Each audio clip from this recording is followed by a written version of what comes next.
বয়স বাড়ার সাথে সাথে মানুষ কিন্তু খাবারের মর্মটাও বুঝতে পারে। এই যেমন আগে খাবার বেঁচে গেলে না ফেলে দিতাম, আর এখন সেটাকেই ইউটিলাইজ করতে শিখে গেছি। এটাই বোধহয় বয়সের অভিজ্ঞতা। তো যাই হোক, আজকের জলখাবারটা না ওই রকম বেঁচে যাওয়ার খাবারেরই হবে। যেমন এই বিট দুটো গোটা 10 দিন ধরে ফ্রিজে শুকাচ্ছিল, ওকে দিয়ে কী করবো বুঝে পাচ্ছিলাম না, তাই আজকে ওকে ময়দার সাথে মেখে ফেললাম। আর ওই আলুর পুরটা, এইটা না আগের দিন রাতে আলুর পরোটা বানিয়েছিলাম, পুরটাও বেঁচে গিয়েছিল। কি করব ভেবে এরমভাবে একটা আলুর পরোটা বানালাম। কি বলবো, বিটের আলুর পরোটা, নামটা কেমন জানি না, বাট খেতে কিন্তু দারুণ হয়েছিল। আর দাঁড়ো, আলুর পুরটা কি করে বানালাম জানতে হলে কিন্তু আগের রেসিপিটা দেখতে পারো।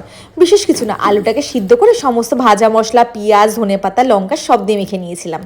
আর এবার এটা প্লেটে সার্ভ করে 1 কাপ গরম কফি। সকালের এই শীতের জল খাবার যা লাগবে না। আর এই তো সময় বলো এই ধরনের পরোটা খাওয়ানোর, গরম পড়ে গেলে একটু কেমন